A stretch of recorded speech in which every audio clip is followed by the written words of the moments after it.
오늘은 수업 들어가기 전에 지난주에 우리 공부했던 거 오늘 시험 보죠? 네, 시험 볼 거 한번 다시 복습을 하고 나서 시작하자. 자, 시험 문제는 총 몇 문제냐면 20문제예요. 총 20개. 네, 문제는 총 20개. 괄호 속에 있는 걸 채우고 다치면 한 40여 개 돼요. 괄호 속에 있는 건. 그러니까 보통 하나에 2개 정도가 괄호로 들어있다 이렇게 생각하면 돼요. 자, 1번부터 우리 지구 단위 계획 구역으로 지정할 수 있는 지역 크게 3가지로 나누라 그랬어요. 지구 단위 계획 구역으로 지정할 수 있는 지역들. 첫째는 뭐죠? 용도, 정택, 대산관. 머리점만 일단 따면 용도, 정택, 대산관 지역에 전부 또는 일부를 지구 단위 계획으로 정할 수 있다. 또 하나 개, 도, 시, 공에서 뭐 되는 지역? 해제되는 지역도 지정할 수 있다. 세 번째, 녹지 지역을 뭐로 바꾼다? 주, 상, 공업 쪽으로 변경되는 지역. 또 지구 단위 계획으로 지정할 수 있다. 이랬었죠? 그 중에 지구 단위 계획으로 지정해야 한다는 게 또 3가지 있죠. 첫째는 무슨 지역에서? 정택이, 정비구역과 택지개발지역에서 사업 시행이 끝난 후 몇 년이 지난 지역? 10년이 지난 지역. 거기는 지구 단위 계획 구역으로 지정하여야 한다 해야지. 할 수 있다면 안 돼요. 그래서 정택이 10년 이렇게 뭐라고 했죠? 정비구역과 택지개발지역에서 사업 시행이 끝난 후 10년이 지난 지역. 또 개도 시공 중에서 뒤에 2개 시공이 시가와 주정구역 공원에서 뭐 되는데? 해제되는데 면적이 얼마 이상 된다? 30만 제곱미터 이상 되는 지역도 지정해야 된다. 녹지 지역을 뭐로 바꾸는데? 주상공으로 변경하는데 면적이 얼마?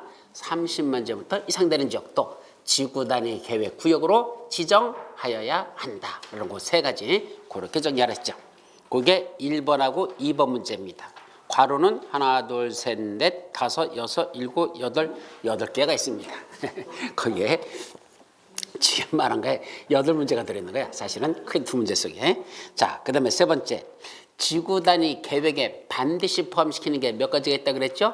2가지가 있다 그랬어. 첫째, 기반시설의 배치와 규모. 기반시설의 배치와 규모. 또 하나, 건축물의 첫째, 용도 제한. 용도 제한. 그거 쓰라면 쓸 수 있을까? 네, 쓸 수 있어야 돼요.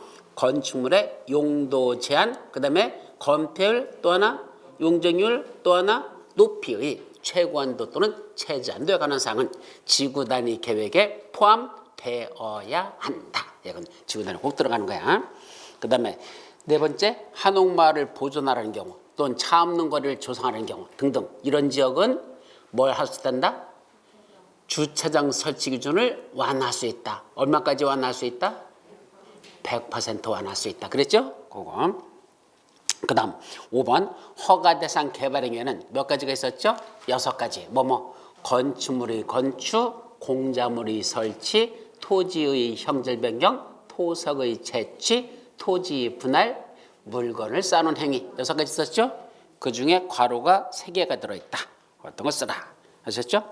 또 6번 토지의 형질 변경은 또 몇 가지가 있고 5가지가 있다. 형질 변경 종류. 첫째, 절토. 2번째, 성토. 3번째, 정지. 4번째, 포장. 마지막, 공유수면 매립. 이렇게 돼 있죠? 이 중에 2가지가 괄호쳐 있다. 7번 토지 형질 변경의 기준 면적은 원칙적으로 농림지역, 공업지역, 관리지역은 얼마? 3만 제곱미터 미만. 맞아요? 자, 어디라고? 다시 농공단지 관리 그랬었죠. 그럼 농림지역, 공업지역, 관리지역 3군데야. 농업지역, 공업지역, 관리지역은 얼마? 3만 미만. 자연환경 보전지역과 보전 녹지지역은 얼마?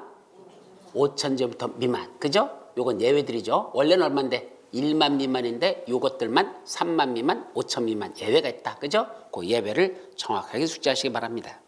그 다음 개발행위 허가를 하는 경우에는 그 개발행위에 따른 기반시설 설치나 그에 필요한 용지 확보, 우회 방지, 환경오염 방지, 경관, 조경을 할 것을 조건으로 뭐 할 수 있다? 허가할 수 있다. 조건부가. 그때 무엇을 이를 이행을 보증하기 위해서 뭘 예치하게 한다?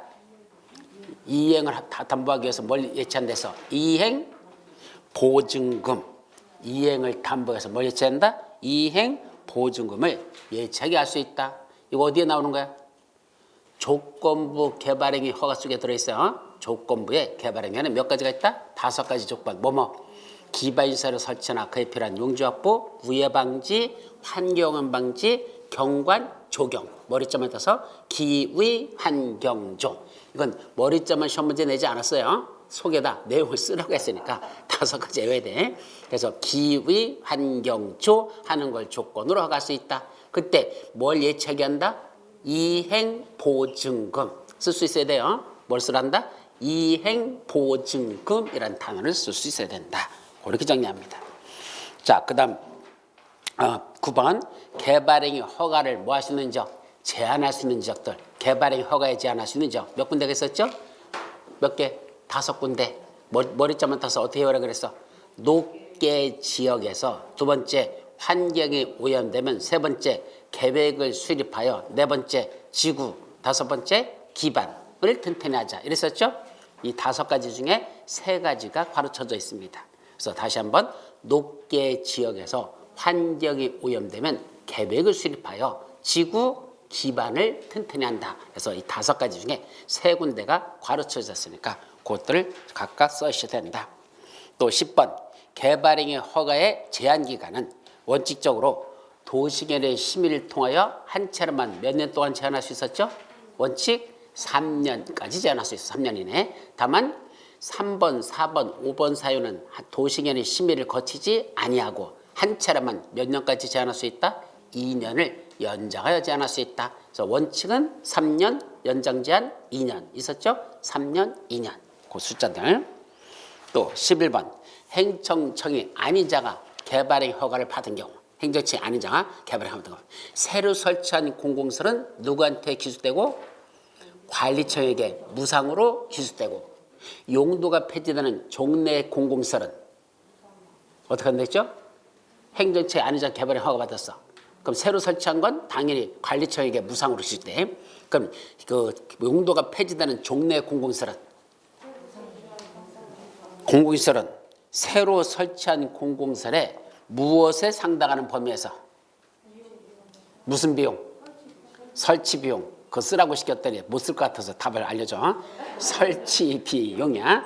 새로 설치한 공공시설에 무슨 비용? 설치 비용에 상당하는 범위에서 뭐한 자에게 개발행위 허가를 받은 자에게 뭐 할 수 있다? 무상으로 양도할 수 있다. 있었죠? 거기. 또 무슨 지역 중 일정한 지역의 전부 또는 일부에 대해서 성장관리계획 구역을 지정할 수 있다. 자, 성장관리계획 구역은 용도지역상 어디에만 지정할 수 있다? 녹, 관, 농, 자. 시골 지역에만 지정한다 그랬어. 그래서 녹, 관, 농, 자. 첫째가 뭐다? 녹지지역, 관리지역, 농림지역, 자는 게 뭐죠? 여기에만 성장관리계획 구역을 지정할 수 있다. 맞죠? 또 성장관리계획 구역 내에서 건폐율 완화하는 게 있고 용적률 완화하는 게 있었죠? 예, 건폐율은 최대 몇 프로까지 완화한다? 계획관리지역에서는 몇 프로까지? 50%까지. 그러면 용적률은 어디에서만 완화할 수 있다? 계획관리지역에서만. 용적률은 계획관리지역만 해. 최대 얼마까지? 125까지. 그 2가지를 쓰세요. 아셨죠? 그 2가지 써야 돼. 계획관리 지역에서만 용적률을 완화한다. 몇 프로까지 완화한다? 100%가 아니라 125까지. 그거. 그다음에 뒷면도 있어요. 이번 주는 어제 시험을 봤더니 앞면만 써놓고서 다 끝났다고 뒷면을 안 보는 분이 있더라고. 그래서 내가 얘기를 안 해서 그래가지고 뒷면도 있어요. 뒷면에 보자. 14번. 주거지역, 상업지역 또는 공업지역에서의 개발행위 나요. 기반시설의 처리 공급 또는 순역이 부족할 거로 예상되는 지역 중 기반시설 설치가 곤란한 지역에 뭘 지정할 수 있다? 개발 밀도 관리 구역을 지정할 수 있다 이래야 되는데 여기 제가 빼먹었어. 개발 밀도 관리 구역을 이란 말을 썼어야 되는데 내가 안 써놨으니까 그냥 새겨서 들으세요. 어차피 그 순서는 똑같으니까. 그래서 그 말이 들어있다 생각하고 그럼 여기서 시험 문제 뭐가 냈을까? 무슨 지역에만 지정한다? 용도지역상 개발 밀도 관리 구역은 주상공 진짜 개발된 지역들만 지정할 수 있다 그랬죠? 거기 기반시 설치가 부족할 거로 예상되는데 기반 설치가 가능한 지역, 곤란한 지역? 곤란한 지역, 불가능한 지역? 곤란하다고 해야 돼. 불가능하다고 하면 틀렸다고 그런 데서 가능하다 해도 틀리는 거고 기반시설 설치가 곤란한 지역을 대상으로 뭘 지정한다? 개발밀도 관리구역을 지정할 수 있다. 그다음에 15번 개발밀도 관리구역에서는 이래야 되는데 제가 여기 써놓은 건 개말밀도 이렇게 돼 있어. 잘못돼 있어. My mistake. 개발밀도 관리구역이니까 아주 새겨서 들으시고 개발밀도 관리구역에서는 해당 용도지역에 적용되는 무엇의 최대한도의 몇 퍼센트 범위에서 강화 적용한다. 용적률의 최대한도의 몇 퍼센트? 50%. 용적률 최대한도의 50% 범위에서 강화 적용하는 게 어디란다? 개발밀도 관리구역. 자, 기반시설 부담구역이란 어디다 정한다? 개발밀도 관리구역 외의 지역에만 지정한다 그랬었죠? 개발밀도 관리구역 외의 지역이라고 돼 있고 그 개발밀도 관리구역으로 써야 되는데 15번 보고서 또 개말밀도 이렇게 쓰면 틀렸다 할 거야. 아셨죠? 위에 거 보고서 쓰면 되는데 개말밀도가 아니야. 개발밀도 관리구역. 외의 지역으로 써. 개발로해내요. 몇 가지 기반시설 설치가 필요한 지역이죠? 7가지. 도, 공, 녹, 학, 수, 합, 폐. 도로, 공원, 녹지, 학교, 수도, 하수도, 폐기물 처리시설 및 재활용시설 이렇게 썼죠? 자, 그 중에 도공록 학수합회 중에 학교 중에 무슨 학교는 제외? 대학교는 제외라는 거 써야 되는데 제가 그것까지 내려다가 쓰기가 그래서 그냥 안 냈어. 하여튼 7가지가 있다. 근데 어디다 지정한다? 개발밀도 관리구역 외에다 지정하는 지역. 그걸 기반시설 부담구역이란다. 그거 외우셔야 돼요. 그 다음 17번 해당 지역의 전년도 개발행위 허가 건수가 전전년도 개발의 허가 건수보다 몇 퍼센트 이상 증가한 지역에 대해서는 20% 이상 증가한 지역에 대해서는 무슨 구역? 기반시설 부담구로 지정하여야 한다. 이건 할 수 있다 아니야? 하여야 한다. 또 특광, 특시, 특도, 시장, 군수는 기반시설 부담구역이 지정되면 그 안에서 무슨 계획을 수립한다? 기반시설 설치 계획을 수립해야 되며 그때 요 수립한 거로 끝나지 않아 어디다 반영하여야 한다. 도시군 관리계획에 반영이 된다. 그랬었죠? 무슨 게? 도시군 관리계획. 오랜만에 들어봐. 하여튼 도시군 관리계획에 반영해야 된다. 자, 19번 기반시설 부담구역의 지정 고시일로부터 몇 년이 된 날까지 기반시설 설치 계획을 수립하지 않으면 그 몇 년이 되는 날에 언제 기반시설 부담구역 지정은 해제된 것으로 본다. 몇 년? 1년이 되는 날에 다음 날. 다음 날은 괄호 칠려도 안 쳤어. 그러니까 하여튼 1년만 쓰면 된다. 마지막 기반시설 부담구역에서 기반시설 설치 등의 부과 대상인 건축행위는 단독주택 및 숙박시설 등의 시설로서 몇 제곱미터를 초과하는 행위에만 부과하죠? 200제곱미터를 초과하는 괄호 속에 근데 기존 건축물의 연면적을 포함 제외 기존 건축물의 연면적을 포함하여 200제곱미터를 초과하는 게 부과 대상이죠? 그때 무슨 행위만 부과 대상이다? 2가지 행위.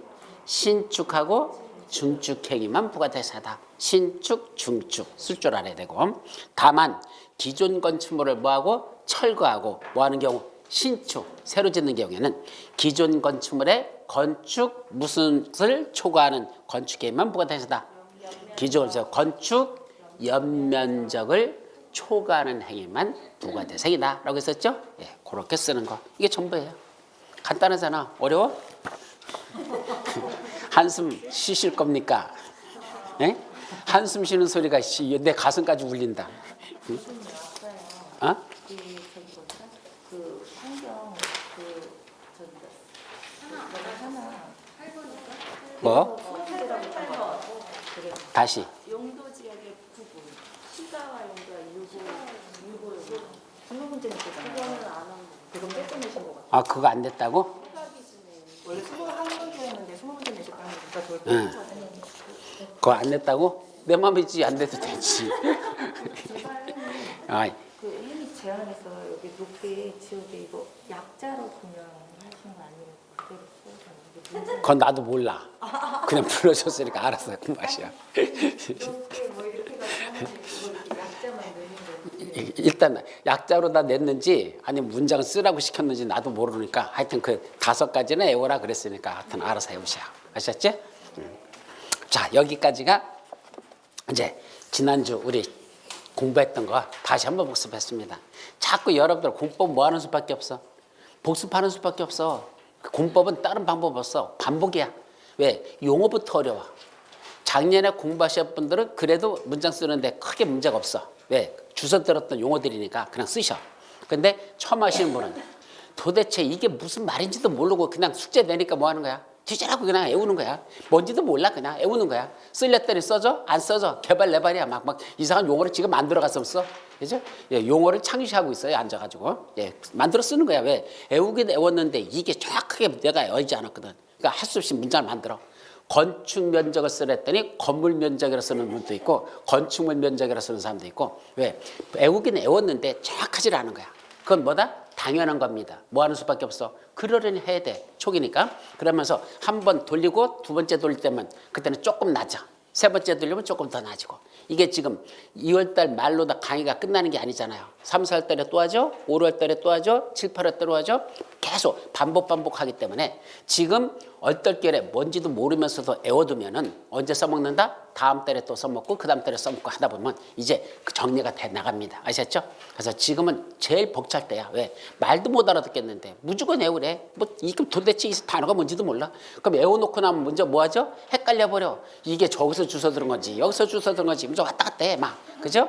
그러면서 뭐 한다? 반복하다 보면 제자리 찾아가는 게 무슨 법이다? 공법이라는 과목이 그래요. 원래부터 그래요. 그러니까 초기는 뭔지 모래도 애우라는 대로 그냥 따라가세요. 죽어라고. 그 다음은 두 번째 들을 때는 귀에 들어오기 시작해. 이제 말이. 아, 전번에 외웠던 게 그 말이 그 말이구나. 그 말이 그 뭐구나. 이제 알아듣기 시작해. 아셨죠? 그러니까 조금 벅차더라도 이런 식으로 하다 보면 3, 4월달 지나고 나면 아, 공법이라는 게 무엇이다는 게 자리를 잡기 시작할 겁니다. 아셨죠? 그래서 초기에는 조금 벅차. 그래도 한번 하는 데까지 그렇게 정리하자. 여기까지가 지난주 복습. 자, 오늘은 기본서는 234페이지. 우리 그리고법은 94페이지랬나? 아까 95페이지. 자, 거기 쪽을 보도록 합니다. 자, 도시개발법 제목 나오죠? 여기 간단히 하나 좀 짚고 넘어갈 거. 여기 뭐라 써있어요? 도시개발법. 여기 뭐라 썼어? 준비되지 않은 자는 기회가 와도 잡기는커녕 알지도 못한다. 오직 못된 자만 준비된 자만 기회를 잡는다. 이랬죠. 제가 20년 동안 강의를 하면서 느낀 것 중에 하나가 뭐냐면 부동산이 화랑일 때, 경기가 참 좋을 때 그때는 공인중개사 공부하실 분들이 엄청나게 몰려오십니다. 와, 여기 경기 좋으니까 나도 공부해서 해보자. 그죠? 웃기는 건 시험 붙고 나서 막상 차리려 가면 경기는 또 뭐한다? 후퇴합니다. 그때부터는 이제 뒤져버려. 그러니까 막상 차리려고 했더니 그때 차려놨어. 그러고는 한 2년 동안 열심히 까먹다가 뭐 하시죠? 이제 보따리 싸고 내려가십니다. 예, 타이밍을 잘못 맞추는 거야. 그럼 언제 공부해야 되죠? 경기가 죽었을 때. 그때 공부하는 거야. 그래서 시험 붙어놓고 그때 가서 뭐 한다? 준비하는 거죠. 이 시험 1년 동안 공부해서 붙었다고 이거로 끝나는 게 아니에요. 더 공부해야 돼. 제가 볼 때는 한 1년 정도는 더 공부하셔야 됩니다. 뭘 공부할까? 실무 관련된 공부들. 그러면 학원 같은 데 나가는 분들도 있고 인터넷 듣는 분도 있지만 제가 볼 때는 제일 좋은 건 어디냐면 공인중개사 시험에 합격할 정도 되면 부동산에 관한 기본적인 지식은 습득이 된 겁니다.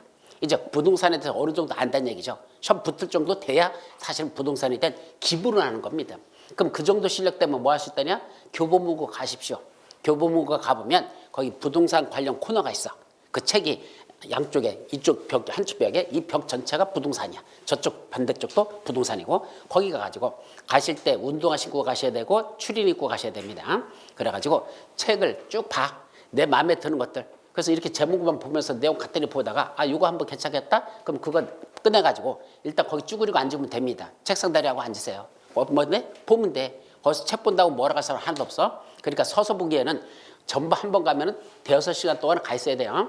뭐 가서 보는데 뭐 30분 보고 오자. 이게 아니야. 한 5시간, 6시간은 거기 쭈그리고 있는 거야. 그래서 꺼내가지고 앉아서 한 20분 정도 읽어봐요. 쭉 넘어가면서. 그럼 아, 이게 나한테 맞겠다? 아닐 것 같다. 하면 그 읽어보다가 아니면 다시 꽂아놓으면 돼. 그리고 또 다른 책 보고. 그래가지고 아마 한 5시간, 6시간 뒤지면 약 3권 정도는 살 수 있어. 3권 정도는 내 마음에 드는 게 나타나. 그럼 그 책 사고 오는 거야. 와서 뭐죠? 이제 혼자 공부하는 거야. 공인중개사 시험에 붙을 정도 돼야 그걸 읽을 수 있는 자격이 되지. 그걸 공인중개사 자격증도 못 따신 분이 공부 하나도 안 하신 분이 그 책 읽어봤자 무슨 말인지를 못 알아들어. 거기 나오는 용어들이 왜 공부를 한 사람들만 알아들 수 있는 용어들이거든. 전문 용어들이니까. 그래서 중개사 시험에 합격하면 그다음에 할 일이 가서 서점에 가서 나한테 필요한 책, 내가 뭘 할 것인가는 여러분들도 막막하잖아. 그럼 가서 뭐해? 책을 보면서 끌어다 보면 아, 이거 내가 조금 더 공부 좀 해야 되겠다는 게 나타나는 거지. 누가 옆에서 가르쳐 주는 거 아니야. 내가 내 자신에 대해서 내가 제일 잘 아니까 내가 뭘 할 것인지를 책을 찾는 거야. 그래서 그 책들을 가지고 와서 공부를 하십시오. 다 공부해서 그럼 또 할 거 없으면 또 가는 거야. 가서 또 나머지 다 보지 못했던 것들 또 뒤져가지고 추가적으로 뭘 더 볼까 사는 거죠. 그래서 1년 동안만 더 준비하십시오. 그래가면 그래도 그 다음 부동산 차리면 내가 어느 정도 전문가적 소리 듣습니다. 초짜라는 소리 안 들을 수 있어. 왜? 남이 전문가가 써놨던 걸 공부하면 나도 뭐가 되는 거야? 전문가예요. 선생이라는 게 별거 없어. 5분 전에 알아보면 뭐가 된다? 선생이라고 그래. 그죠? 선생이 누가 선생이야? 5분 전에 알으면 선생이야. 5분 후에 알으면 저기 학생이 되는 거고. 그죠? 그러니까 먼저 아는 거예요. 그럼 전문가가 공부했던 걸, 전문가 쓴 걸 내가 공부해서 내 거로 습득시키면 나도 뭐가 된다? 전문가 되는 겁니다. 딴 거 아니야. 그래서 이제 그거 갖고 가서 해봐요. 그러면 공인중개사 전에 이미 몇 년 전에 하셨던 분들이 거꾸로 물으러 옵니다. 야, 너 되게 잘한다 뭐 이거 그죠? 근데 뭐 내가 뭘 알아? 나도 책 보고 하는 거지. 실무는 잘 모르잖아. 그래도 전문가들이 실무를 경험한 걸 쓴 걸 내가 읽으면 나도 똑같은 실무 전문가가 되는 거니까 그런 식으로 공부를 해보십시오. 아셨죠? 그래서 내 거로 만드는 좋은 그런 작업을 좀 했으면 좋겠다라는 걸 말씀드리고, 그러려면 그런 책을 볼 정도 되려면 뭐부터 해야 된다? 중개사 시험에 합격을 하십시오. 그래야 볼 수 있고 읽어도 이해가 되지. 그렇지 않으면 읽어봤자 무슨 말인지 이해가 안 돼. 그래서 초짜들이 올 수 있는 책들은 아니야. 그래서 전문서적들은 그런 식으로 공부할 수 있는 자격을 갖춰놓고 봐라. 아셨죠? 그러면 충분히 여러분들도 뭐가 될 수 있다? 전문가 되고. 지금 경기가 죽었다고 해서 항상 죽는 거 아니잖아. 부동산은 항상 뭐 한다? 사이클이 있어요. 오르락내리락하는 사이클 있잖아. 이건 모든 건 다 똑같아. 부동산도 항상 그래 왔어. 그렇기 때문에 경기가 죽었을 때 준비했다가 화랑이 될 때 그때 들어가는 거지. 지금 경기가 좋을 때 공부해놓고 경기가 나빠지면서 그때 차리는 사람이 가장 우둔한 사람이 되는 겁니다. 아셨죠? 그러니까 지금 열심히 여러분들이 준비하는 단계가 필요하다는 걸 말씀드리죠. 그게 바로 준비되지 않은 자는 뭐가 와도 기회가 와도 잡기커녕 알지도 못합니다. 뭐한 자만 준비된 자만 기회를 잡는다. 참 좋은 말이야. 새겨 들으시기 바랍니다. 자, 이제 넘어가시죠. 자, 이번에 이제 보면 조금 이따 뜰 거야. 뭐가 뜨죠? 도시개발법 체계도라는 화면이 뜰 겁니다. 수리수리 마수리 떠라. 왜 하지 않다? 조금 기다리면 떠요. 이 화면만 조금 늦게 뜨니까 조금만 기다리자. 자, 떴다. 도시개발법 전체적인 체계도 뭐야? 어디로 볼까요? 서울특별시 강서구 마곡지구라는 데가 있어요. 여기 신도시를 만들었습니다. 그 신도시 만드는 절차를 이렇게 쭉 규정한 거, 이걸 도시개발법을 한다. 그럼 도시개발법 출발하기 전에 제일 먼저 뭐부터 하더냐? 서울특별시 강서구 마곡지구 여기가 1980년대 모습이에요, 이게. 그러니까 지금부터 40년 전이죠. 40년에 서울특별시 강서구 마곡지구가 보면 이런 논밭들이 있는 시골 지역이었었죠. 40년 전 얘기입니다. 자, 이때 이 마곡지구에 대해서 어떤 식으로 여기를 개발하면 좋을 것인가라는 뭐 하자? 도시개발 사업을 하겠다고 계획이 제일 먼저 수립됐어요. 언제? 1984년에 여기 신도시를 만들겠다는 계획이 수립됐죠. 즉 정확하게 말하면 도시개발 사업에 관한 계획이 수립됐는데 그 도시개발 사업에 관한 계획이 무슨 계획이었을까?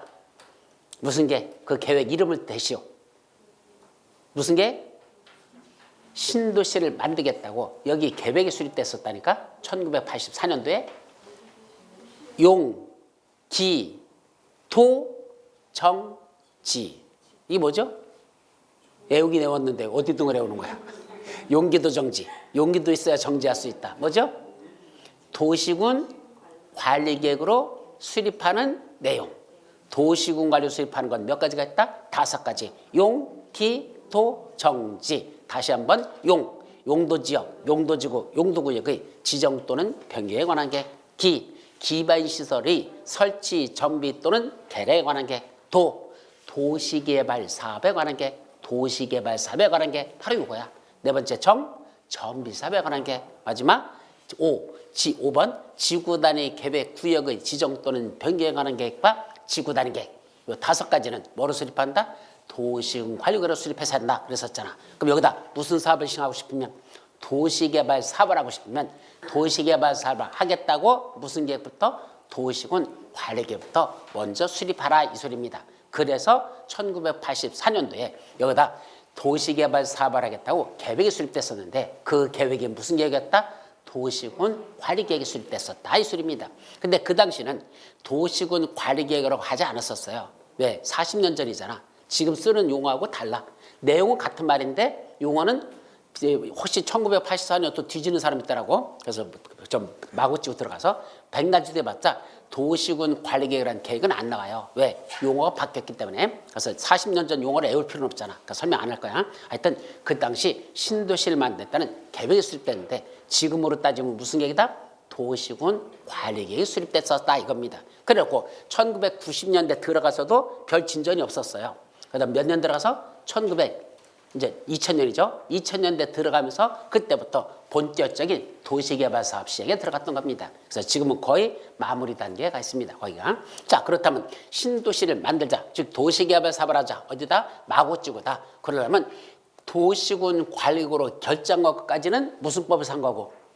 국토의 계획 및 이후행하는 법률에서는 거기까지만 해놓은 거고 그 다음에 본격적인 사업에 들어가는 건 어디서부터 시작한다? 도시개발부서 따로 사업 절차하는 건 따로 규정하고 있다라 이 말입니다. 아셨죠? 그래서 제일 먼저 이 법에서 출발점은 뭐부터 출발한다? 개발계획을 수립하자요. 무슨 계획? 개발계획. 원래 약자거든. 본명은 뭐죠? 도시개발사업의 계획 말이야. 도시개발사업자하고 계획자하고 합쳐서 도시개발사업의 계획. 그래놓고 도시개발사업의 개발자하고 끝에 계획자하고 합쳐서 개발계획을 하자. 그래서 제일 먼저 수립한 게 무슨 계획이다? 개발계획. 자, 이건 무슨 계획일까요? 이 그림 보세요. 마구지구가 1980년대 이런 논밭이 있는 시골 지역이라 그랬었죠? 여기를 어떻게 개발했으면 좋겠다? 신도시 만드는 걸 이런 식으로 만들었으면 좋겠다는 청사진을 먼저 그리는 겁니다. 자, 여기가 논밭이 있는 지역을 상상을 하는 거죠. 여기를 어떤 식으로 개발하면 좋을까? 아, 저기에는 호수공원 만들고 이쪽에는 주택지로 다 만들고 여기는 첨단 산업단지가 들어오고 여기는 상가들이 들어오는 이런 지역으로 조성했으면 좋겠다라고 머릿속에서 그림을 그린 걸 그걸 뭐라 부른다? 개발계획을 한단다. 따라서 이런 지역을 장차 이렇게 만들었으면 좋겠다는 희망상 을 계획으로 수립했다. 그 희망상인 계획이 무슨 계획이다? 개발계획입니다. 그럼 개발계획은 정말로 저렇게 만들겠다는 구체적인 계획이야? 그냥 희망상이야? 희망상이에요. 구체적인 건 누가 만들까? 사업 시행자가 만드는 겁니다. 내가 시행자로서 이런 식으로 하겠습니다. 그때 작성하는 게 무슨 계획? 실시계획. 시행자가 만드는 건 실시계획이고 이거는 누가 만든다? 구역 지정권자, 즉 도시개발구역을 지정하려는 지정권자가 마곡지구를 장차 이런 식으로 만들면 좋겠다고 구역을 지정하는 지정권자가 지가 생각한 걸 그림으로 그린 겁니다. 이게 무슨 게? 개발계획이죠. 그럼 이게 먼저 나오고 그 다음에 사업시행자가 지정되면 시행자가 이제 뭐 한다? 요 개발계획에 맞추어 이렇게 돼서 개발계획에 맞추어 뭘 만든다? 지가 실시계획을 지가 작성하도록 이렇게 되는 겁니다. 따라서 개발계획은 정말로 그렇게 하겠다는 구체적인 실천계획이 아니라 장차 저런 식으로 만들었으면 좋겠다는 희망사항을 구역을 지정하는 지정권자가 지가 수립한 계획이다. 이게 핵심이야. 자, 그러면 어떻게 만든대요? 보세요. 여기다가 이게 한강이거든요. 한강 남쪽 지역이야 여기가. 그럼 한강에서 뭘 끌어들여? 물을 끌어들여서 뭘 만든대? 호수공원을 만들겠다요. 어디랑 비슷하더냐? 일산에 가면 호수공원 있어요. 일산 호수공원 만든 거와 같은 논리로 저기도 밑에다 한강물을 끌어들여서 호수공원을 이렇게 만들고 여기는 노란 지역은 뭘까요? 요 뒤에 노란 것들, 노란 배경은 여기는 주거지역입니다. 저기는 주택들, 단독주택, 공동주택 같은 이런 주택들을 여기다 짓고 여기는 빨간 건 뭘까요? 빨간 건 이건 상업지역입니다. 여기는 상가시설들이 주로 들어오는 이런 지역이야. 상업시설을 만들고 여기 나머지 요거 녹색이 이건 무슨 색이에요? 이거 보라색식으로 이렇게 칠해놓은 거. 보라색들은 주로 무슨 지역일까요?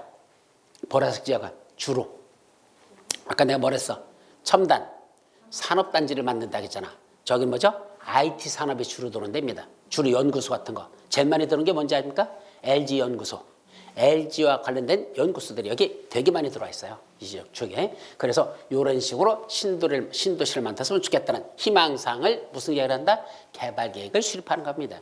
그럼 개발 계획을 수립해 놓고 그다음에 뭐 한다? 아, 마음에 들더라. 괜찮아. 이렇게 개발하면 좋겠어. 그럼 뭐죠? 도시개발구역을 지정하는 겁니다. 그때 도시개발구역을 지정할 때 모두 같이 한다? 개발계획 수립한 걸 같이 고시합니다. 그러니까 원칙은 구역을 지정하려면 개발계획을 수립하래. 도시개발 수립하면 그 개발계획 수립하고 마음에 들어? 그러면 구역을 지정하면서 개발계획도 같이 고시해버립니다. 그래서 구역 지정할 때 개발계획도 같이 고시하면서 여기가 도시개발구역입니다 라고 고시하면서 여기를 장차 이런 식으로 개발하겠습니다 라는 계획을 같이 고시하는 거죠. 근데 예외가 있어. 뭐부터 한다? 아니래. 도시개발구역을 먼저 지정해. 이 계획을 먼저 수립하잖아. 그리고 나중에 개발계획을 나중에 수립하는 경우도 있습니다. 선 구역 지정 후 개발계획을 수립하는 경우도 있더라. 왜 그런 식으로 할까? 자, 이유는 도시개발구역이 일단 지정되기 전에 개발계획을 먼저 수립하면 이렇게 만들겠다는 개발계획을 수립하려면 현지 조사하고 답사하고 그죠? 그 공무원들이 조사하러 다닐 거 아니야. 그러면 여기를 신도시를 만들려고 한다는 그런 소문이 날까 안 날까? 아무래도 개발계획 수립하는 동안에 그게 급비 제1급 비밀로서 뭐 프로젝트로 딱 숨겨져 있는 게 아니잖아. 아무래도 공무원들이 다니다 보면 지들끼리도 얘기하죠. 그러다 보면 야 여기 지금 무슨 계획 수립 중에 있대? 개발계획 수립 중에 있대. 그럼 좀 있으면 뭐한대? 도시개발구역 지정한대. 그럼 구역이 지정되면 어떻게 되는 거야? 도시개발 사업 할 거 아니야. 그럼 사업은 두 가지 방식이거든. 크게 보면 수용 방식 아니면 환지 방식입니다. 그럼 수용 방식이면 여러분들 땅 다 먼다는 얘기야. 보상비 주고 이제 내가 뺏는 거죠 시행자가. 그럼 여러분들의 가장 최대 관심사는 수용 방식에서는 뭘 많이 받아야 돼? 보상비. 그럼 보상비를 많이 받으려면 그냥 가만히 앉아 있어야 돼? 보상비 많이 받기 위한 행동을 해야 돼 안 해야 돼? 일종의 무슨 얘기? 개발 행위들. 건축물의 건축, 공자물의 설치, 토지의 형절 변경, 토석의 채취, 토지 분할, 물건을 쌓는 행위 이런 것들 있죠? 거기다 여기는 한 가지 더 있어. 여기는 우리 6가지 배웠잖아. 도시개발법은 7가지야. 중목의 벌채 및 식재. 중목. 대나무 죽자, 나무 목자. 그럼 대나무하고 나무. 그럼 대나무는 나무이 아니야. 대나무는 나무이 아니야. 기본 상식. 대나무는 나무도 아니다. 나무가 아니니까 중목이라고 썼겠지. 만약에 대나무도 나무라면 그냥 목자 하나만 쓰면 되지. 앞에다 대나무 죽자로 따로 써 중목이라고 쓸 필요는 없었겠지. 대나무는 뭐죠? 풀과예요. 풀이에요. 뭐랑 비슷해? 잔디하고 같아요. 잔디들은 어떻게 자라죠? 잔디는 뿌리가 옆으로 옮겨가고 그래서 땅에서 따 심고죠. 뿌리가 이렇게 옮겨가면서 이렇게 지금 한번 잔디 이렇게 뽑아봐요. 그럼 줄줄이 엮어서 그냥 고구마 줄기 뽑아서 쭉쭉쭉 나올라잖아. 그런 식으로 뿌리 타고 가거든. 대나무도 어떻게 자란다? 똑같아요. 뿌리를 나갈 거예요. 그래서 옆으로다 옮겨가서 거기서 저기 뭐가 나와? 대나무 그 싹 나오는 걸 뭐라 불러? 죽순. 옆으로 옮겨가서 죽순을 올라오는 거야. 그 죽순을 내버려두면 뭐가 돼? 그냥 대나무로 크는 거야. 그러니까 더 크기 전에 빨리 잘라가지고 부들부들할 때 먹어야지 죽순이 되는 거지. 그죠? 딱딱해지면 그거 어떻게 씹어 먹어? 못 먹잖아. 그러니까 옆으로 옮겨가서 이렇게 자라거든. 이거 뭐다? 꼭 우리들 잔디 자란 거 똑같은 겁니다. 그래서 대나무는 나무가 아니에요. 그럼 풀과에 속한다. 그렇기 때문에 대나무하고 나무가 합쳐서 중목의 벌채 및 식재. 벌채는 뭐죠? 베어나는 거. 식재는 심는 거. 그래서 나무를 베어나고 심고 하는 거. 이런 것들도 전부 다 뭐로 본다? 개발행위로 보고 그거 하려면 뭐하더라? 허가받아라. 여러분들 전번 얘기 들었잖아. 전번에 저쪽에 신도시 3기 신도시 만들려고 도시개발구역을 지정했다가 뭐 했었죠? 해제시켜버렸잖아. 전부 다 안 한다고. 왜? LH 공무원들이 거기다 무슨 짓을 했어? 땅을 사가지고 그죠? 거기서 투기 목적으로 미리 사놓고 기다리고 있었죠. 왜? 거기 지정될 거라고 미리 알고 있었으니까. 그럼 땅 사가지고 거기다 무슨 짓을 했어요? 나무 심었잖아. 평상시 흔한 나무, 흔하지 않은 나무. 흔하지 않은 나무. 왜 흔하지 않은 걸 심었다? 예, 보상받는 데 있어서 그건 아직 기준이 없잖아. 보통 일반적으로 심는 나무들은요 이미 여러 번 보상비를 줬기 때문에 이거 한 그루당 얼마라는 기준이 나와 있어. 근데 그대로 주면 돼. 근데 희귀한 나무를 다 심어놓으면 그건 보상을 해준 적이 없어. 그럼 감정평가하기 나름이야. 그럼 감정평가는 누가 한다? 보상과 직원들이야. 그 관련돼서 한다. 그죠? 근데 누가 와서 얘기한다?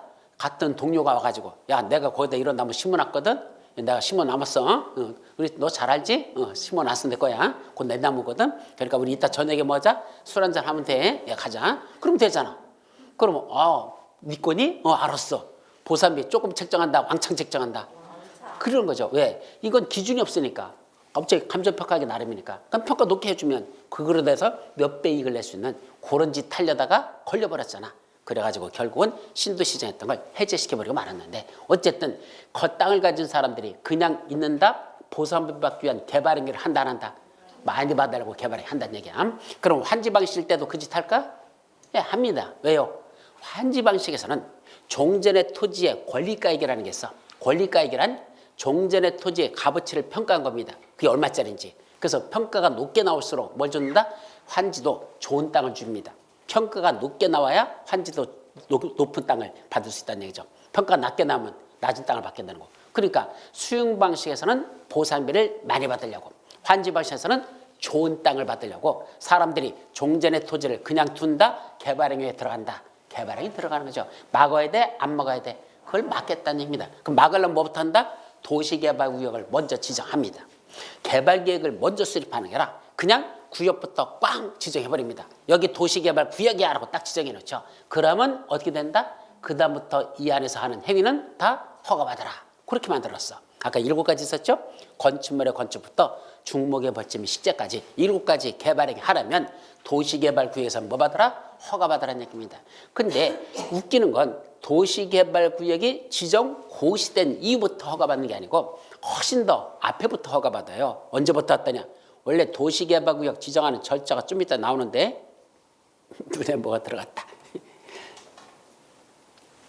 자, 절차 있는데 제일 먼저 기초조사합니다. 두 번째가 주민들의 의견을 듣습니다. 세 번째 공청회를 개최하고, 네 번째 관계 행정위원장과 협의하고 도시계획 심의를 거쳐서 도시개발구역 지정 고시라는 6단계 절차를 거칩니다. 근데 그중에 2단계 뭐죠?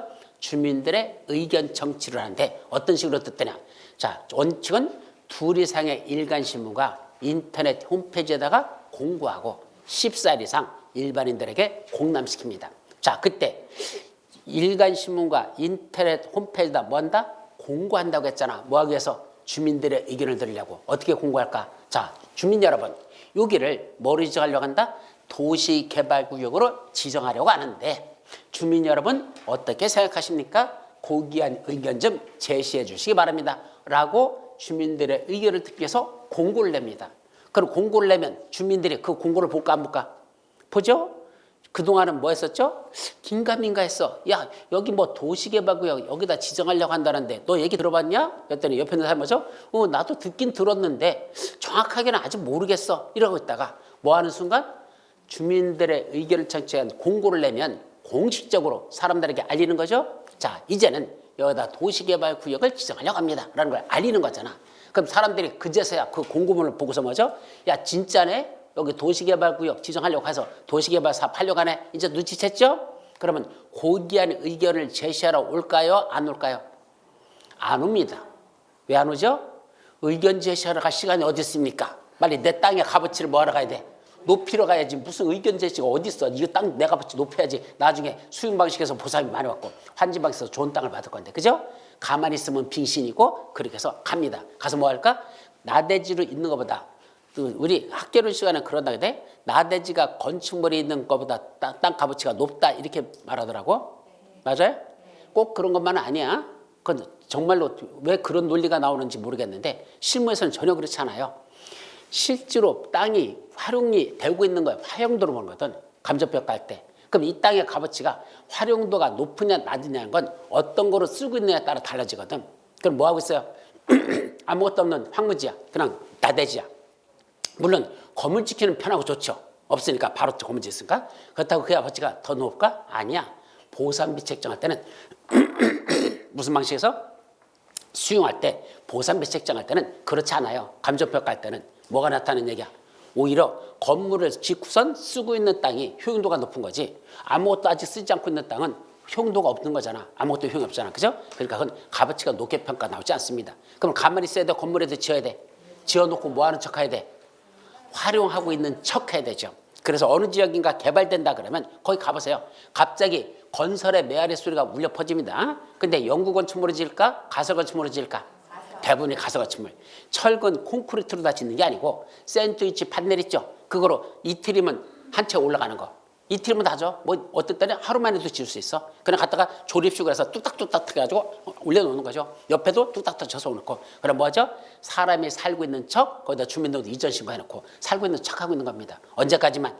그 감정평가 하러 왔을 때까지만, 그때까지만 하면 버티고 있으면 돼. 그죠? 그리고 그냥 환무지도 그냥 두고 있으면 안 되잖아. 그 감정평가 해봤자 그 10,000원 안 나와. 뭐 해야 돼? 거기다 아까 말한 그 이상한 나무들 아니면 가시오와 피나무 이런 것도, 그죠? 두릅나무 막 심어놔. 그래서 여기다 재배하고 있대.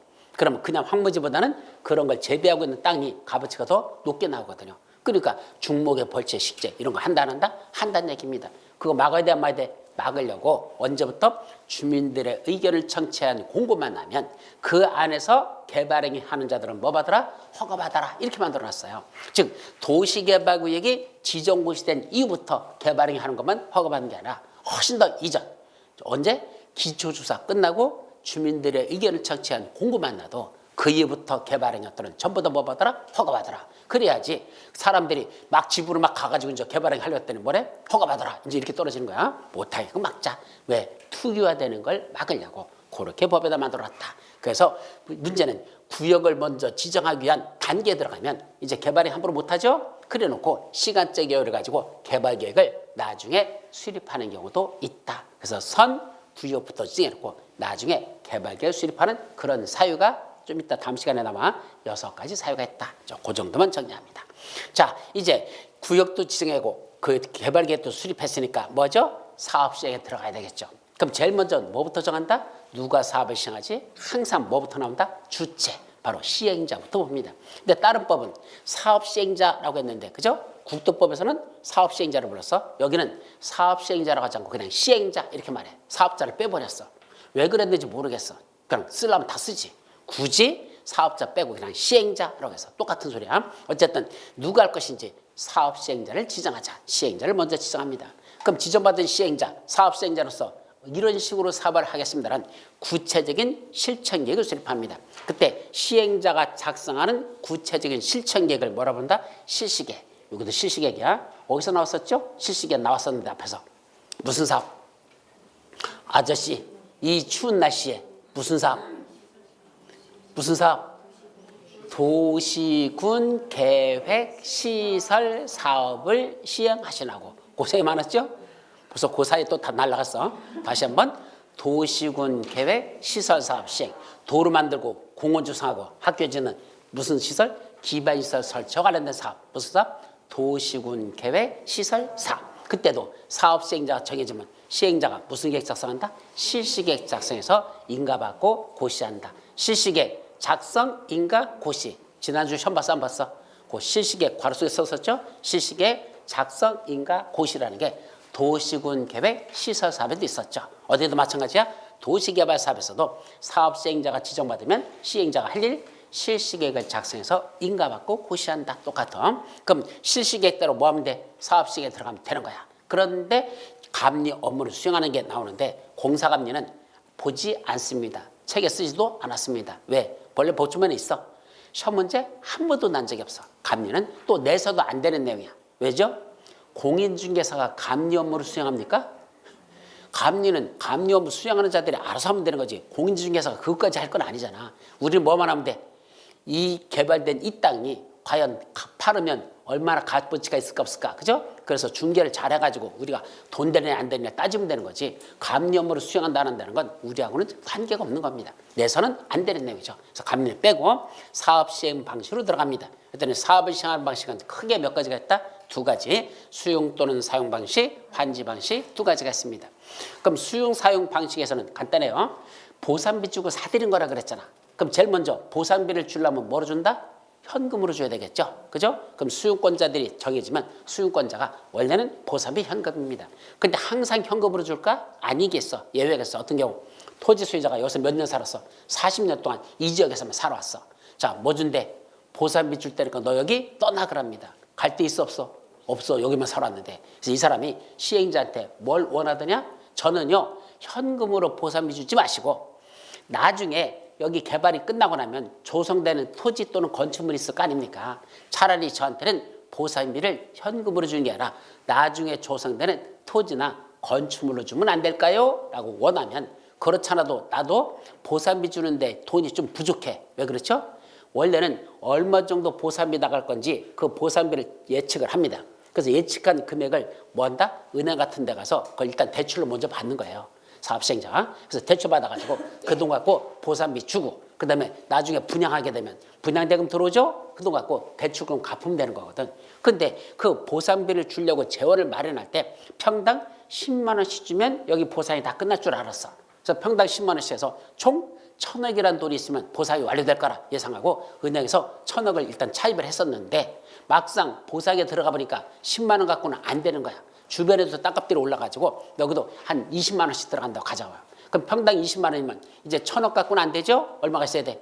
2,000억이라는 돈이 있어야 되잖아. 그래야 20만 원씩 나가니까 더블로 나가니까. 근데 얼마밖에 없어? 1,000억밖에 없잖아. 그럼 뭐 하는 수밖에 없어? 당장 돈이 부족하니까 그렇지 않아도 나도 뭐가 없었으니까 돈이 부족했는데 이분은 땅으로 달란다? 알았어. 너한테는 땅으로 줄게. 근데 그렇게 땅으로 주겠다는 그 약속을 뭐란다? 증서를 토지, 상환, 채권이라는 겁니다. 즉 보상비를 주는 걸 현금으로 드리는 게 아니고 토지 소유자가 원하면 토지나 또는 건축물로 주겠다고 갚는 게 뭐죠? 상환. 토지로 상환하겠다고 누가 시행자가 발행하는 채권을 뭐란다? 토지 상환 채권이죠. 그러니까 약속은 한 거죠. 뭐로 줄게? 나중에 조성되는 토지 건축을 줄게라고 말로만 약속하면 된다 안 된다? 안 되죠. 말을 어떻게 믿어? 그러니까 뭘 달라는 얘기야? 약속 증서를 내놓으라는 얘기입니다. 그래서 약속 증서를 뭐라고 한다? 토지 상환 채권을 발행하면 그걸 가지고 있다가 나중에 뭐하라는 얘기야? 조성이 끝나면 그거 갖고 오래. 그럼 그 금액에 해당하는 것만큼 토지나 건축물을 줄게 라는 거죠. 그걸 보상비와 관련돼서 토지산 채권을 발행합니다. 자, 문제는 원래 개발과 관련돼서는 크게 들어가는 돈이 가장 크게 두 가지죠. 첫째는 보상비, 수용 방식에서는 보상비. 두 번째는 개발비. 보상만 줬다고 끝난 거 아니잖아. 이런 땅 싹 까먹여서 어떻게 만들어야 돼? 이런 식으로 조성을 해야 되니까 개발비 들어가잖아요. 그럼 개발비도 있어야 되는데 보상비 나가는 데다가 개발비까지 일부가 다시 들어가서 돈이 부족해. 개발할 돈이 없어. 보상비 주다 보니까 그럴 수 있잖아. 그럼 보상이 끝났지만 개발을 못하니까 돈이 없으니까 어떻게 분양할까? 선분양을 해버립니다. 선분양이 뭐죠? 아직 개발했어 안 했어? 안 된 상태에서 일단 계약부터 체결하고 계약금 받고 1차, 2차, 3차 이런 중도금 받고 마지막 완공이 되면 그때 잔금을 치르면 넘겨주는 거. 그러니까 미리 분양하는 걸 뭐란다? 선분양. 그래서 선분양을 해서 미리 돈을 받는 거. 그걸 뭐란다? 선수금. 그래서 선분양했을 때 미리 받는 돈을 뭐란다? 선수금. 미리 받는 돈이라는 뜻이야. 선수금을 받을 수 있더라. 이렇게 만들어놨죠. 그러고 해서 개발이 다 끝났어. 그럼 이제 무슨 방법? 공급하는 방법. 여기 부동산 공법에서 공급이라는 용어는 두 가지 의미를 갖는다 그랬는데 기억나나요? 공급이란 말은 학계론에서 배우는 수요와 공급하고 달라. 학계론에서 말하는 수요와 공급은 뭐죠? 학계론에서 말하는 수요와 공급은 수요가 뭐죠? 수요. 사고자 하는 의욕. 공급. 팔고자 하는 의사. 그죠? 이걸 갖다 수요 공급이라고 하잖아. 근데 여기는 그런 공급이 아니야. 팔고자 하는 공급이 아니고 두 가지 의미를 갖죠. 첫째는 돈 받고 파는 거, 돈 받고 빌려주는 거. 두 가지를 공급이라고 표현합니다. 그럼 돈 받고 파는 걸 뭐라 부른다? 분양. 돈 받고 빌려주는 걸 임대. 바로 이때 공급이라는 용어는 여기서는 분양과 임대라는 걸 합쳐서 공급이라는 용어를 쓴다. 이게 공법적 용어야. 그래서 일반적인 수요와 공급을 해석하지 마시고 이때 공급이란 돈 받고 파는 건 분양이고 돈 받고 빌려주는 건 임대라 한다. 그걸 합쳐서 공급을 하자. 그럼 주로 우리는 임대 쪽은 그렇게 중요하지 않아요. 왜? 임대는 LH 같은 데서 지들이 만들고 지들이 하는 거거든. 공인중개사가 개입할 여지가 거의 없어요. 근데 임대와 관련된 문제는 시험 문제 내면 안 되는 거야. 그건 시험법이 벗어난 거야. 왜?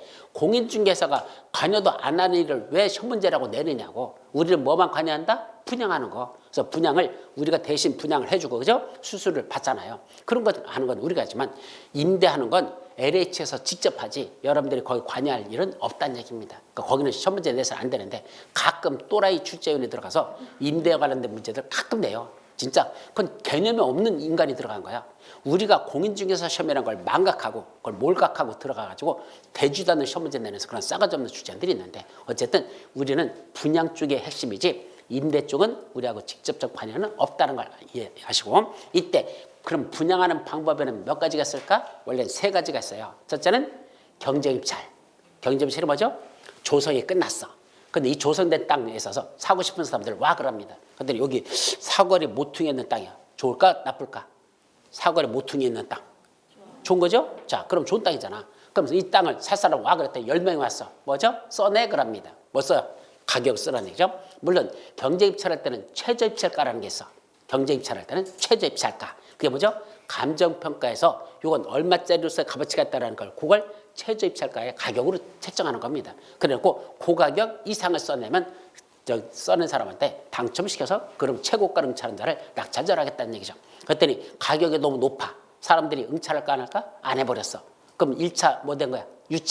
유찰되죠. 그럼 두 번째는 가격이 10 내지 20% 다운돼. 그래서 다시 입찰에 들어가죠. 그래서 또 그중에서 또 유찰됐어. 그럼 3차 또 들어가죠. 또 20% 정도 다운돼가지고 다시 또 세 번째 들어가죠. 그래서 마지막 이제 최고가로 응찰한 자가 낙찰자로 되는 것. 이걸 뭐란다? 경쟁입찰라는 게 원칙입니다.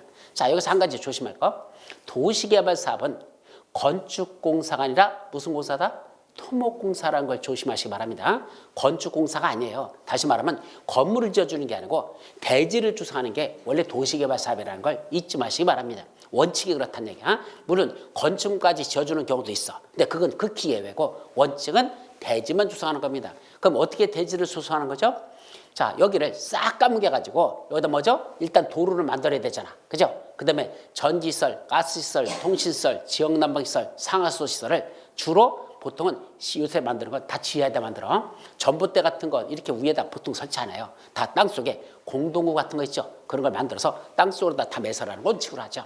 그래가지고 각 필지마다 요 필지 하나하나마다 거기 뭐가 들어와 있어? 전기시설, 가스시설, 통신시설, 상하수도시설이 다 들어와 있어. 그래서 거기가 볼록하게 올라와요. 그 관련된 관들이 다 나와 있어. 그리고 거기를 전부 다 비닐 같은 거로 다 씌워가지고 묶어두거나 아니면 우리 김장철에 김장할 때 그 함지박 있잖아. 큰 거. 그 붉은 거 있죠. 그 함지박. 그러고 다 엎어가지고 빗물 같은 거 들어가지 않도록 이렇게 막아서 각 필지마다 다 그렇게 조성해 놓은 겁니다.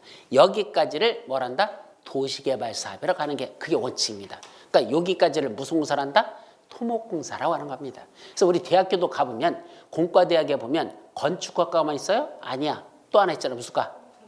예, 토목학과 있잖아. 그러니까 건축학과는 건축물 건축에 관련된 학과고 토목학과는 대지 조성과 관련된 바로 그런 것들을 하는 데가 바로 토목학과인 겁니다. 자격증도 두 가지 전혀 구분돼. 그래서 건축 관련 자격증, 토목 관련 자격증 반드시 확실하게 분리되어 있죠. 그래서 두 가지 자격증을 다 가진 그런 회사를 설립해야 종합건설이라고 그래. 다 할 수 있어요. 어쨌든 이런 것을 땅에다 대지 조성만 이렇게 할 수 있도록 만들어 놓은 거죠. 그러면 그걸 분양받은 사람들이 아까 경제입찰에서 분양받았죠? 그럼 낙찰받은 사람이 뭐 한다? 지가 거기다 건물을 짓는 겁니다. 그러니까 건물까지 지어주는 게 아니라 원래는 대지만 조성해서 건물 짓을 수 있는 상태만 만들어 놓고 그걸 분양하는 거죠. 그럼 분양받은 사람이 뭐 한다? 지가 건물 짓습니다. 근데 이 건물 짓을 때 아무거나 시설 막 져도 될까? 안 됩니다.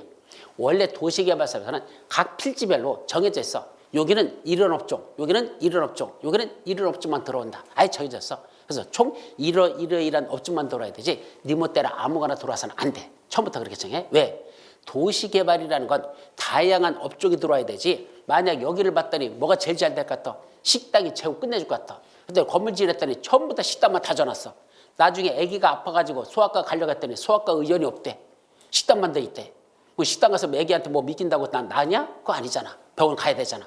병원이 없대. 말이 돼 안 돼? 그게 도시개발이야? 말이 안 되는 거죠. 그래서 일정한 업종이 너무 많이 들어온 걸 막으려고 각 대지마다 여기는 무슨 업종, 여기는 무슨 업종, 무슨 업종 다 정해줍니다. 그래서 일단 그 업종이 들어와야 돼.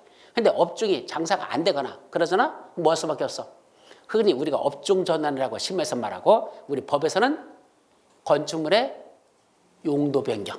그래서 건축법에 보면 용도 변경해서 그 용도 변경을 하는 거예요. 이제 그때 가서 이런 용도로는 도저히 안 되겠으니까 다른 용도로 변경을 합니다. 어떤 때는 허가받고 어떤 때는 신고하고 어떤 때는 그냥 할 수 있는 용도 변경이라는 걸 그때 이제 들어간다. 그래서 조금씩 상권이 변해가는 겁니다. 그렇기 때문에 아무거나 함부로 할 수 있는 게 아니고 도시개발사업은 원래 토목공사를 하고 거기다 건물을 분양받은 자가 지가 짓는 겁니다. 근데 일반 실무에 가보면 상권이 제대로 형성되지 않는 지역들이 있어요. 왜 그럴까? 여기 상가 지역인데도 주변에 아파트가 아직 들어차지가 않았어. 아파트 들어오긴 들어왔는데 원래 여기 몇 개 들어왔더냐 10개 단지가 들어오긴 했는데 지금 몇 단지밖에 안 들어왔어. 한 3개 단지밖에 안 들어왔어. 그럼 3개 단지밖에 안 됐는데 상가는 분양이 다 끝났어. 그렇다고 상가 다 질까? 안 짓습니다. 왜요? 장사해봤자 손님이 와야지. 뭐 3개 단지에 있는 그 사람들은 해봤자 한 2,000명 되는 사람들 와봤자 뭐 이거 장사 안 돼. 이거 워낙 상권이 커서. 그럼 뭐하죠? 먼저 짓는 건물도 있지만 아직 안 짓고 있는 땅들도 수두룩합니다. 그러다가 나중에 아파트 단지가 어느 정도 들어차서 상권이 형성되면 그때 나머지 땅도 합니다. 여기도 처음에 초기에 분양했을 때는 아마 상가 분양률이 별로 안 좋았을 거야. 왜? 장사도 안 되고. 왜? 아파트들이 적게 들어왔었으니까. 모양새를 보니까 그래요. 아파트 여기 한꺼번에 다 들어온 거 아니야. 내가 볼 때는. 일저 들어오고 또 들어오면서 이렇게 삥 둘러서 이렇게 들어서 가운데 상권이 형성됐거든. 이런 데는 상권이 위치로 봐서는 좋은 데입니다. 왜 좋냐면 더 이상 밖으로 나갈 수 있는 상권이 없어. 다시 말하면 주변에 뭐로 다 둘러막았어. 산이 다 둘러막아가지고 저쪽으로 나갈 곳이 없어. 다 이쪽으로 몰려들게 돼 있어. 그죠?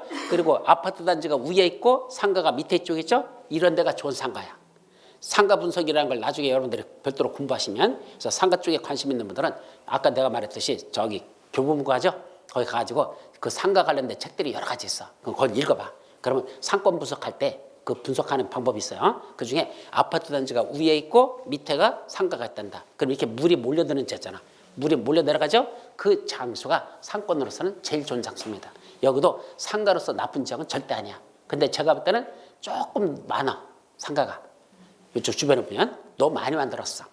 보통 아파트 부지보다 상가 부지를 더 많이 만들어요. 왜 그러는지 아세요? 아파트 땅값은 분양할 때 가격 규제를 받습니다. 분양가 상한제만 규제받는 게 아니고 땅값도 너무 비싸게 팔지 말라고. 아파트 부지 같은 건. 왜? 땅값이 비싸지면 분양가가 높아지잖아. 그래서 그걸 막으려고 상가 분양하고 다르게 아파트 단지 땅 분양 이거는 비싸게 못 받게 합니다. 대신 거기서 수익이 적게 나는 걸 어디서 많이 한다?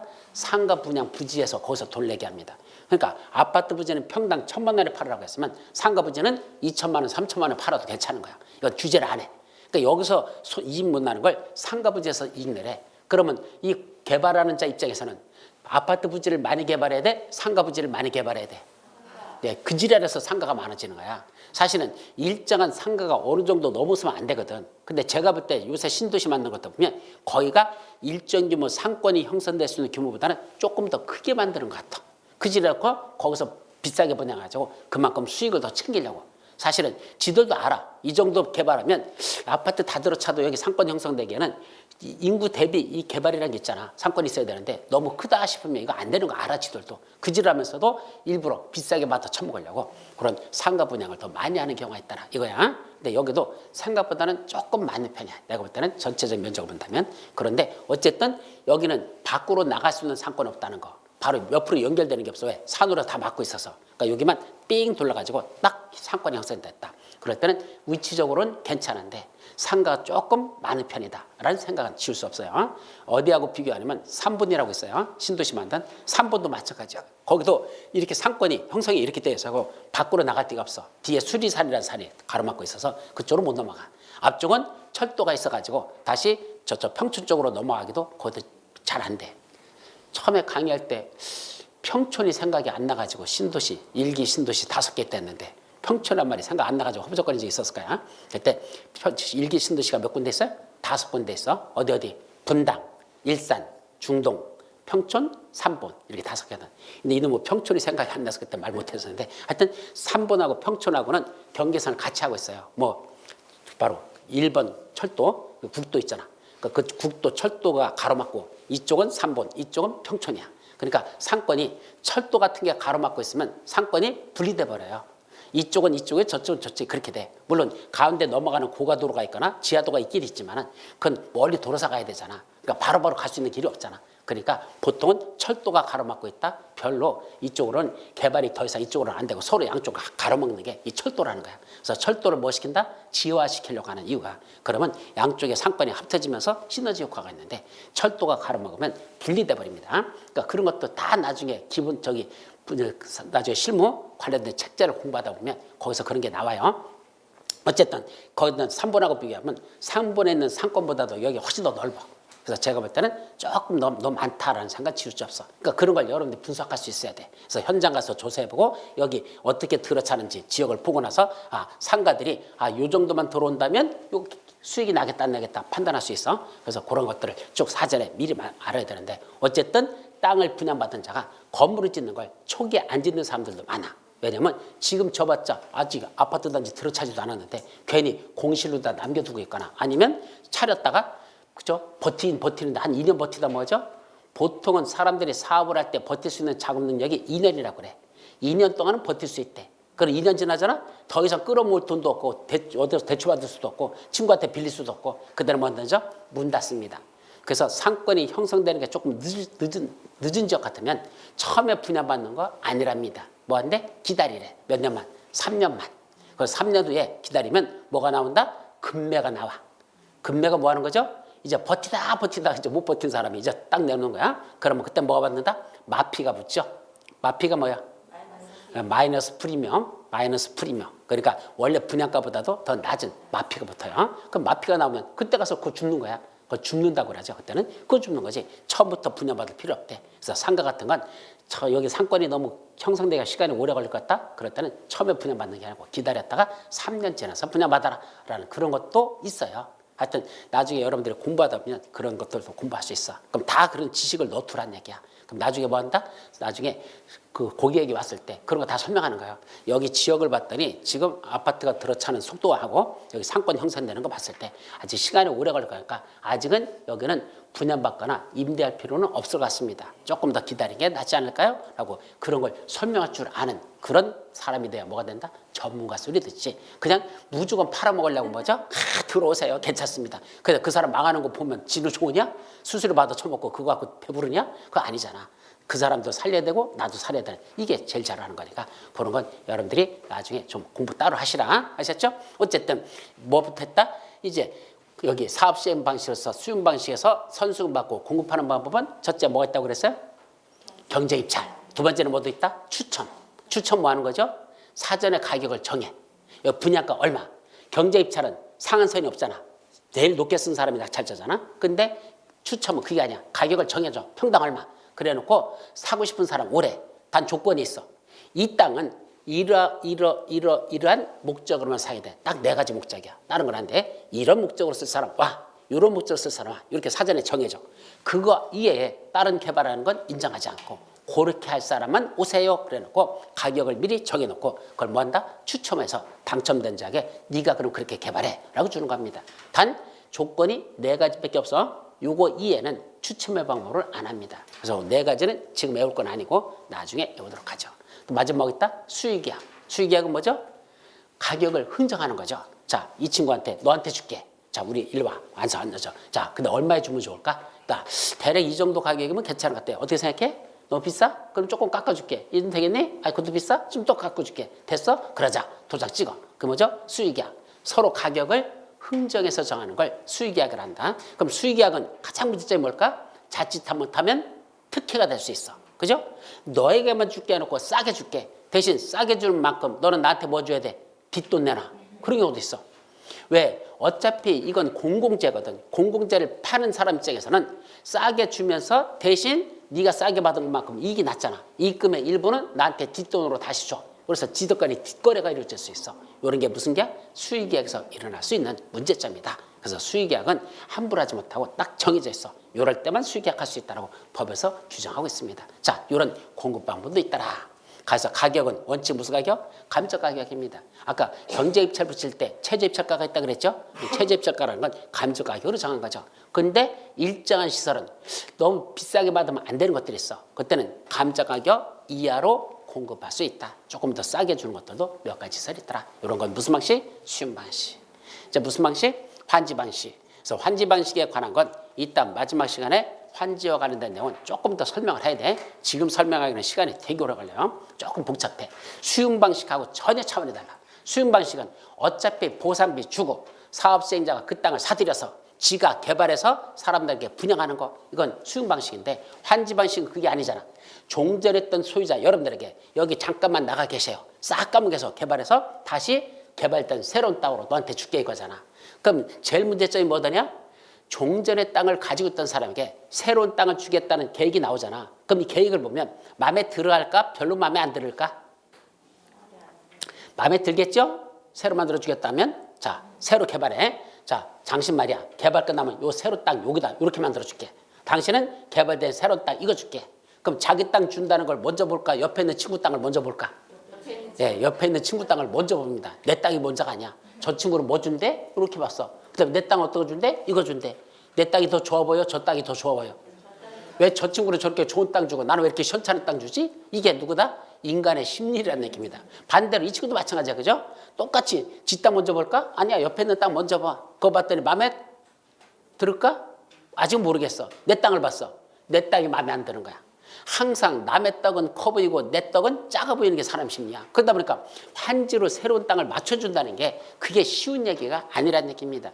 왜 나한테는 이런 거 줍니까? 왜 나한테는 이런 거 줍니까? 이게 나올 수 있거든. 그래서 조건에 딱 맞춰준다는 게 쉬운 게 아니라는 얘기입니다. 그럼 어떻게 그 조건을 맞춰줄 것이냐? 이게 가장 문제점이죠. 그래서 환지 방식이 간단한 게 아니야. 상당히 여러 가지 절차들이 있어. 그런 것들을 관련돼. 그래서 복잡한 내용이 무슨 방식? 환지 방식이 훨씬 더 까다롭습니다. 그래서 그 환지 방식은 어떻게 하는지는 이따 마지막 시간에 살펴볼 테니까 그때 보도록 하고, 일단은 여기까지가 전체적인 체계도는 요점 정리하도록 합니다. 아셨죠? 잠시 쉬었다가 본론 내용 들어가죠.